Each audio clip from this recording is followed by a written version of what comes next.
Oi, pessoal. Hoje nós vamos falar sobre classes e objetos. Classes são tipos de dados definidos pelos usuários programadores, enquanto objetos são variáveis que respeitam esse dado tipo de dados, né? Vamos explicar melhor o que são essas coisas, que precisamos de classes e objetos, com um exemplo motivador. Então, esse exemplo motivador aqui, vamos supor que você resolve trabalhar para uma empresa e essa empresa pede para você desenvolver um programa em Python para manipular informações sobre os funcionários da empresa, como, por exemplo, nome do funcionário, número de matrícula e salário. Então, a primeira coisa que você pensa é, bom, eu posso criar uma variável, né, para cada informação dessas aí, né? Então, eu posso colocar o nome numa variável, o string, a matrícula numa variável inteira e o salário numa variável do tipo float. Obviamente, eu teria que fazer isso para cada um dos funcionários, né? E, de certa forma, isso torna o processo um pouco estranho, né? Então, às vezes, a gente... Será que tem outra maneira de fazer isso, né? De resolver? A primeira coisa que a gente pensa com as estruturas de dados que a gente já estudou antes, né? É reusar alguma dessas estruturas com as quais a gente já trabalhou, né? Então, a gente pensa logo, será que eu não posso usar uma lista? Se eu fizesse uma lista aqui de 3 elementos, ou até uma tupla, com 3 elementos aqui, né? Eu poderia criar, então, uma estrutura de dados com essas três variáveis aqui.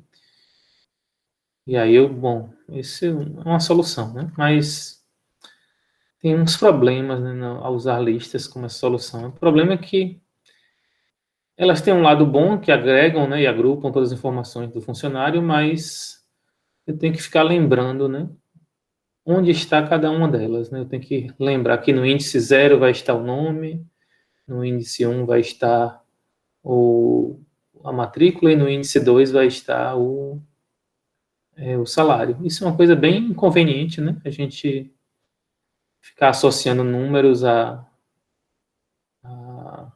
tipos, né? A dados específicos, né? Já que a gente já acostumou a trabalhar com variáveis, dando, né, informação, né, pelo nome, né? Antigamente a gente decorava números de telefone, hoje a gente simplesmente coloca o nome da pessoa na agenda e associa esse número, e raramente a gente lembra do telefone, né? Então é uma coisa inconveniente, né? A gente pode ter uma solução melhor, né? E essa solução existe, né?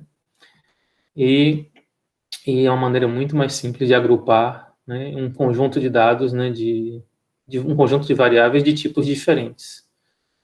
Então, a gente está tratando de informações diferentes, mas que estão, de alguma forma, relacionadas com o mesmo objeto. Então, é um funcionário, né? Esse funcionário tem um nome, tem um número de matrícula e tem um salário.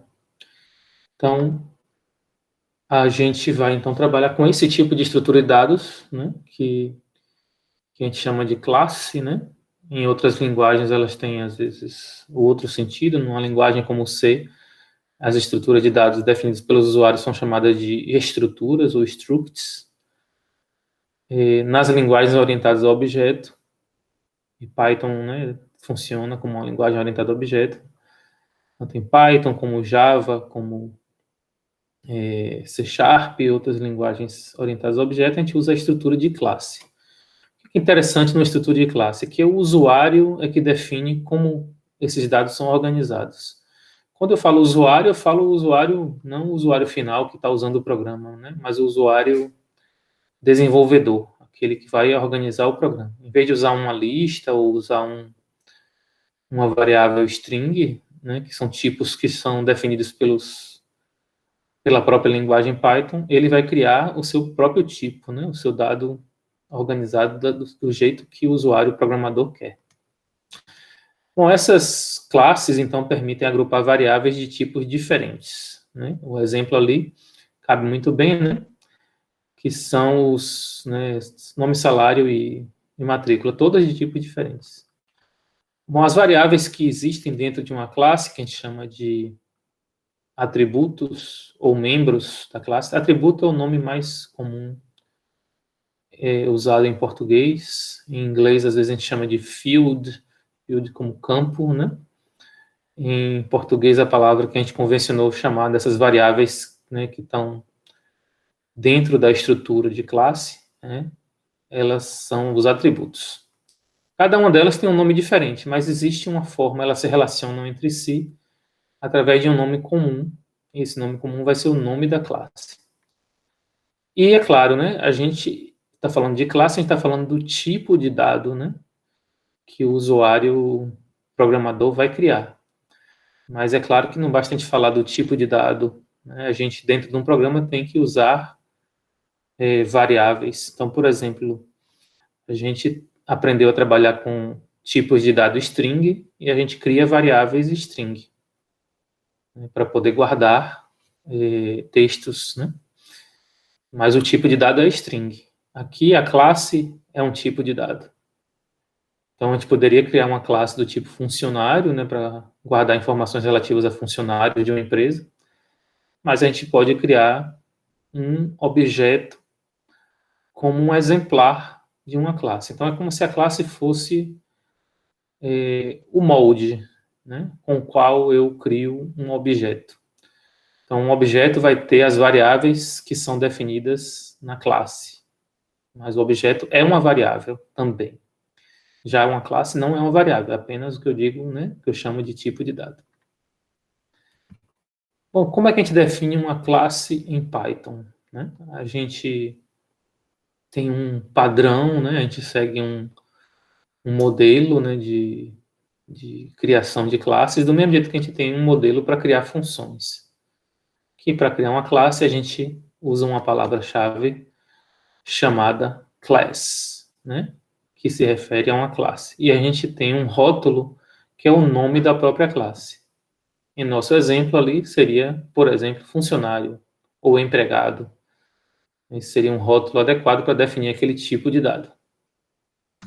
E aí, dentro da classe, a gente tem que ter em Python, né, um método, uma função especial. Vocês estão vendo aqui, né, definida, né, com o def, só que ela fica dentro da classe, estão vendo? Ela está alinhada, né, indentada dentro da classe, então essa função init, que é um init com dois underscore, ou dois sublinhados antes, né, da palavra init, e dois após, e essa função tem um atributo especial, um parâmetro especial chamado self, certo? Depois a gente fala do que ela é. Então, toda classe tem que ter um método, uma função chamada init, e essa função ela está relacionada com a inicialização de objetos de uma dada classe. Dentro dessa função de inicialização, a gente coloca quais são as variáveis que a gente quer que exista dentro dessa classe. Então, a gente coloca esse comando aqui, né? Self.variável1, variável 1 é uma das variáveis que a gente quer criar, é igual a um valor padrão. A gente pode fazer isso mesmo com as várias variáveis. Ok? Quantas a gente tiver interesse. Então, esse é um padrãozinho, né? Que existe em na linguagem Python para criar qualquer classe. Então, imaginem lá o caso do funcionário, né? A gente teria ali self.nome, self.matrícula e self.salário. Bom, a palavra class, como eu disse, ela é a definição, ela apresenta a definição da classe, o rótulo é o nome da classe, o método init é um método que está associado à inicialização, criação de objetos de uma classe. A gente também chama ele de construtor, né? E a palavra self é uma palavra especial que significa o próprio objeto de uma classe, né?